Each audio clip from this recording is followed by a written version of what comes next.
É o caso envolvendo o bilionário Elon Musk, investigado pela Polícia Federal, alvo de um inquérito no Supremo Tribunal Federal.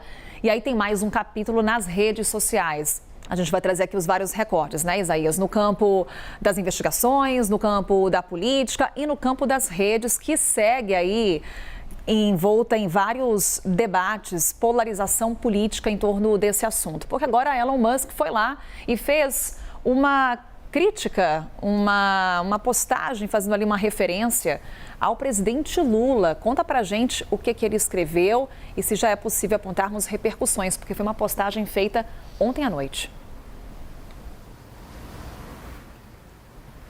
Muito bom dia para você novamente, bom dia para você que acompanha a CNN. Essa postagem já gerou bastante repercussão entre apoiadores e auxiliares do presidente Lula.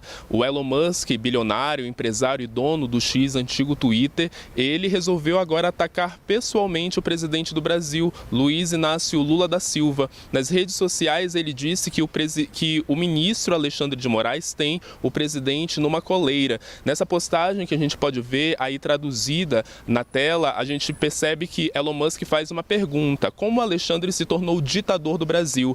E ele mesmo responde que porque ele tem Lula numa coleira. Isso gerou bastante repercussão entre auxiliares do presidente Lula, ouvidos pela CNN, que falam que Musk está agindo como lunático e não está agindo como empresário, mas sim como um militante extremista. Nas redes sociais, o ministro-chefe da Secretaria de Comunicação Social do Brasil, Paulo Pimenta, ele diz que nas redes sociais, né, que Elon Musk trata o Brasil como se fosse uma república menor e que o Brasil não é uma república menor e que estrangeiros não podem fazer o que querem aqui no país. Além disso, Elon Musk ele respondeu a uma outra postagem feita pelo deputado Marcel Van Hatten, onde ele afirma que, respondendo a isso, né, que na verdade Alexandre de Moraes foi quem soltou o Lula da prisão e por conta disso o presidente não faz nada contra ele. Lembrando, né, que em 2019 Lula foi solto da prisão de Curitiba após o Supremo Tribunal Federal mudar o entendimento com relação à prisão em segunda instância. Ou seja, não foi uma decisão monocrática de Alexandre de Moraes, como disse Elon Musk. A gente entrou em contato, a nossa produção entrou em contato com o Planalto e também com o Supremo Tribunal Federal para saber se tem um posicionamento oficial com relação a essas últimas ofensas contra o presidente, contra o ministro Alexandre de Moraes, e até o momento a gente aguarda o retorno. No entanto, já há pronunciamentos públicos do presidente Luiz Roberto Barroso, presidente do Supremo Tribunal Federal, sobre esses últimos ataques de Musk contra Alexandre de Moraes e as decisões da Suprema Corte. Volto com você ao estúdio. Obrigada, Isaías. Vamos então para a análise, trazendo para você também muita informação com relação a esse assunto, trazendo as várias leituras do judiciário, da política e também governo federal que vem se manifestando. Então a gente vai ter o Pedro Duran, Theo Cury, daqui a pouquinho a Basília Rodrigues também vai estar conosco nessa conversa. Theo, eu vou começar com você trazendo um pouco da visão do judiciário. Ontem tivemos a manifestação por parte do presidente do Supremo Tribunal Federal, ministro Luiz Roberto Barroso. Ele emitiu ali uma nota em defesa das instituições, das leis brasileiras. O que mais pode vir de reação nesse campo? Olha, acho que num primeiro momento, bom dia para o Pedro, num primeiro momento essa resposta é institucional.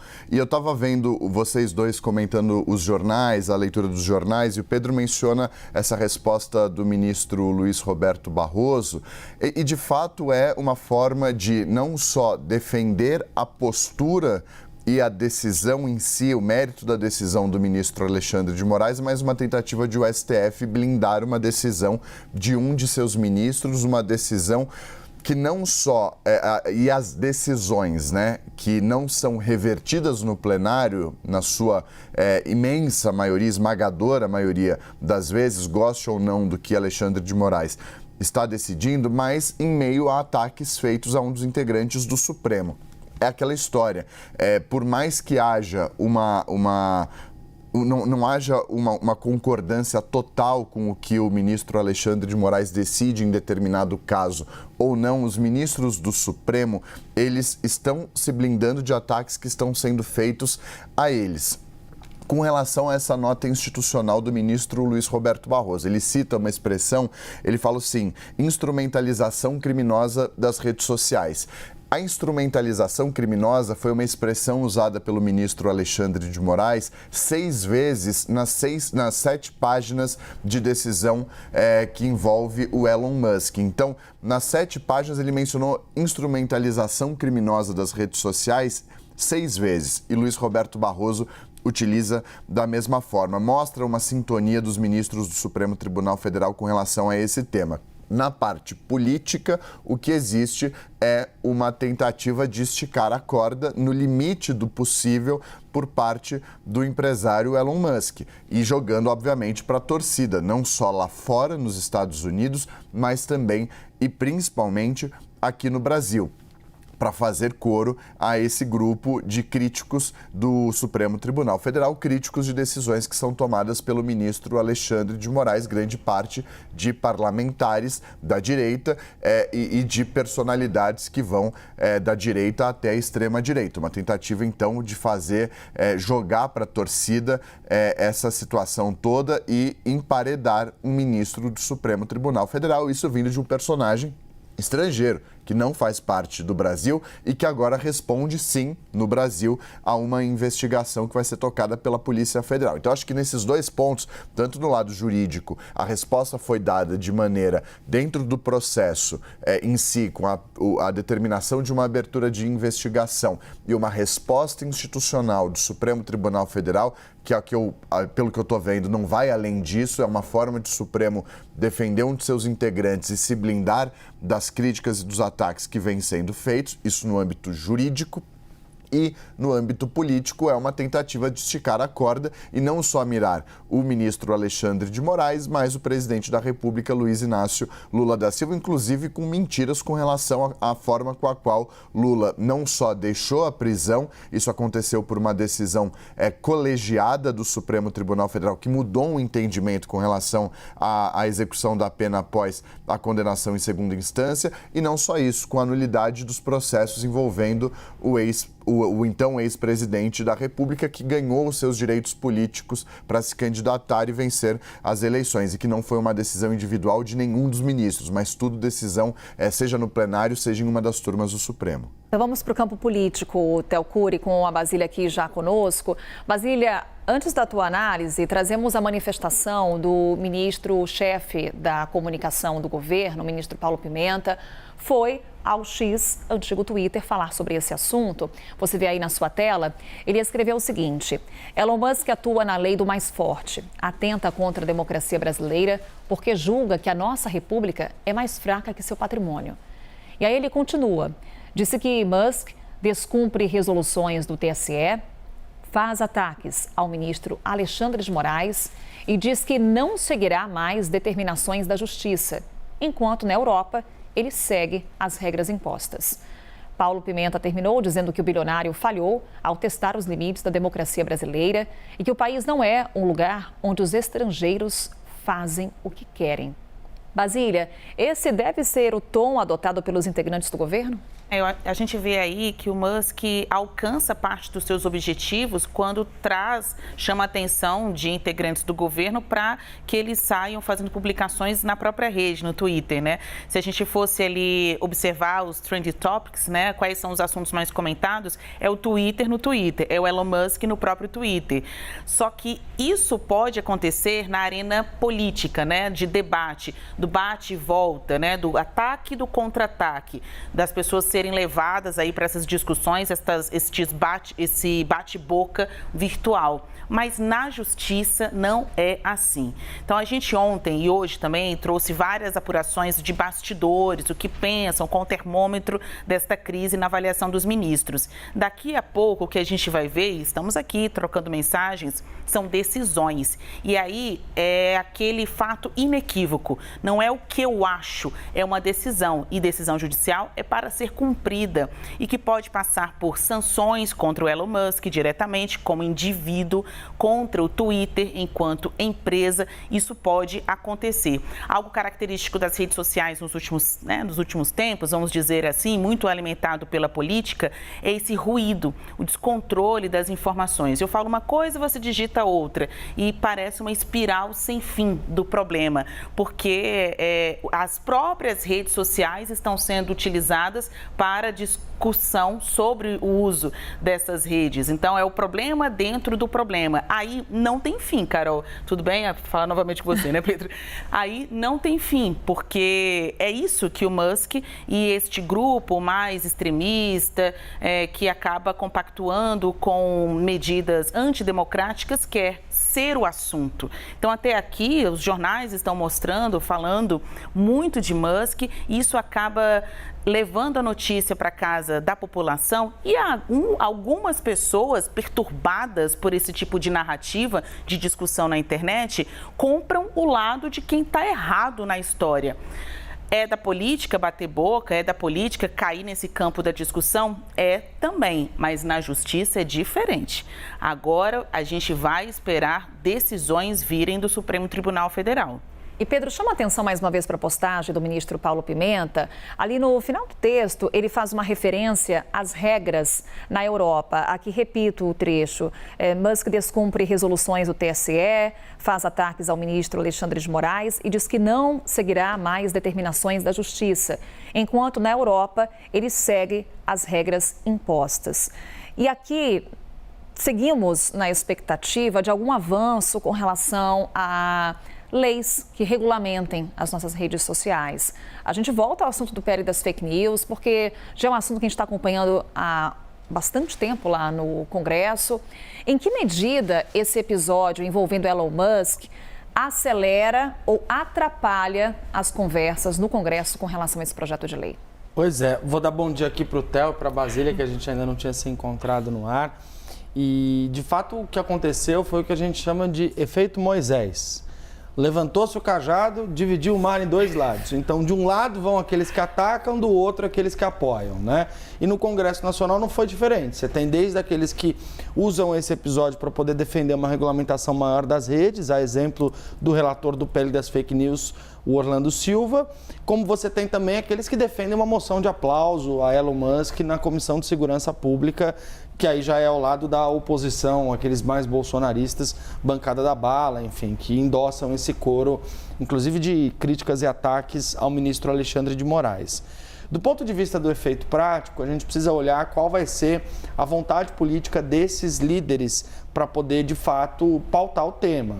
Muito embora você tenha tido uma fala do presidente do Congresso e do Senado, Rodrigo Pacheco, defendendo que seja realizado um debate sobre a questão da regulamentação das redes, a importância disso, você tem o presidente da Câmara, Arthur Lira, dizendo, não vou pautar agora, vou deixar para depois.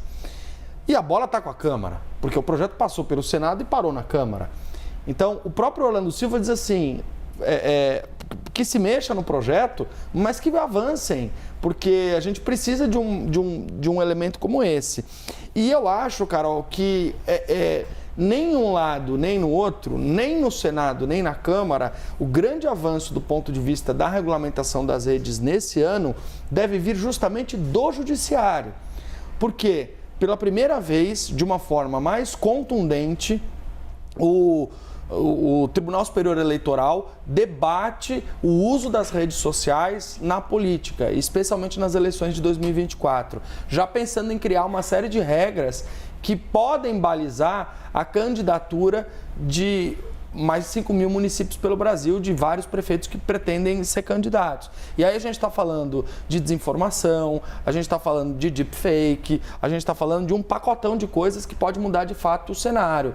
O Theo vai me ajudar a lembrar, quando o presidente do tribunal era o Barroso, aliás, o Luiz Fux, ele tinha lá em 2018 a ideia de fazer, de fato, um enfrentamento da desinformação nas redes sociais. Você se lembra? Era aquela campanha Lula versus Bolsonaro, 2018, que o Lula acabou não concorrendo, foi o Fernando Haddad. A quantidade de desinformação naquela campanha eleitoral era absurda. A gente viu, de fato, essa instrumentalização que é citada pelo Alexandre de Moraes, e o Theo reforçou muito bem, pensou ali na decisão, ela aconteceu naquele momento em 2018. Você teve grupos organizados de WhatsApp espalhando desinformação para todos os lados.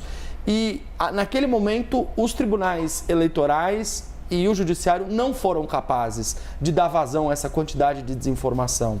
Então, agora, pela primeira vez, eu acho que a gente pode ter uma mudança nesse cenário com o avanço do judiciário para conseguir garantir que a gente não tenha uma mentira influenciando uma campanha eleitoral, por exemplo. E mais Pedro, desculpa, Carol, por favor.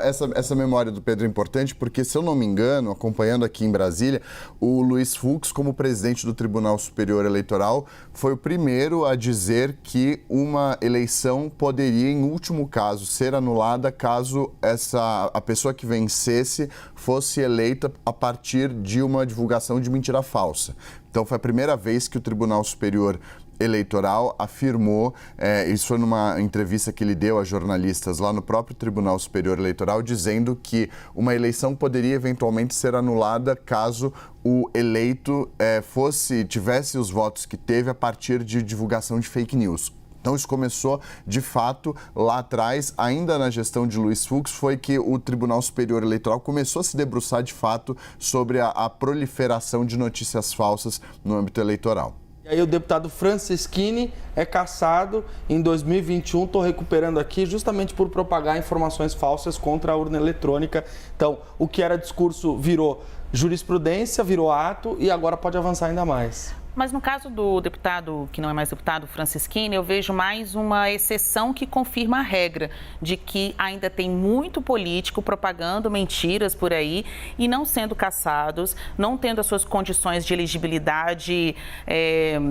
derrubadas, né, pela Justiça Eleitoral. Então, ainda é muito tímida essa decisão e este posicionamento da Corte Eleitoral quanto a avançar contra estes mandatos e candidaturas desses políticos. Mas para tudo tem um início, né? Quando vocês falam ali de 2018, que foi a eleição que consagrou o Bolsonaro como presidente da República, eu lembro também das conversas de Luiz Fux, da ministra Rosa Weber, que também presidiu a Justiça Eleitoral naquele ano, com as redes sociais, em que muitos desses encontros, as redes nem apareciam. O Tribunal Superior Eleitoral convidava instituições de checagem de fatos, né, jornalistas e também as próprias plataformas, e quantas vezes essas reuniões foram interrompidas ou não duraram tanto tempo assim, porque não havia um quórum qualificado de pessoas que cuidam das redes, poderiam normatizar as plataformas, mas não queriam estar neste debate. Então, acho que em 2018, que não faz tanto tempo assim, as instituições, acho que o Brasil como um todo, foram pegos muito de calças curtas, né? A gente não estava preparado para a onda de impulsionamento de mentira que tomou as eleições de 2018. E em 2022, a reação mais dura veio aí já um Supremo Tribunal Federal com mais cara de Luiz Roberto Barroso, de Alexandre de Moraes, com aquelas medidas que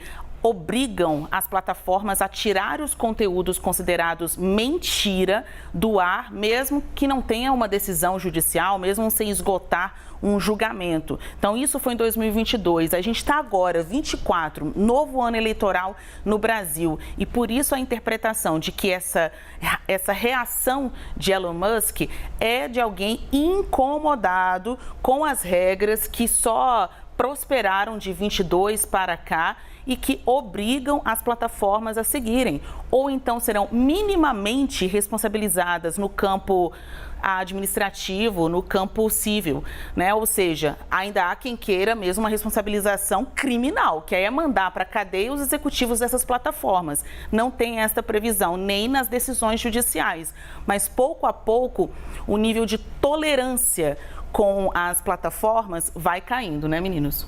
É a conversa que a gente acompanha aqui no Novo Dia, conversa esclarecedora para você, com fatos, para esse que é um tema, mais uma vez, em destaque nesta terça-feira.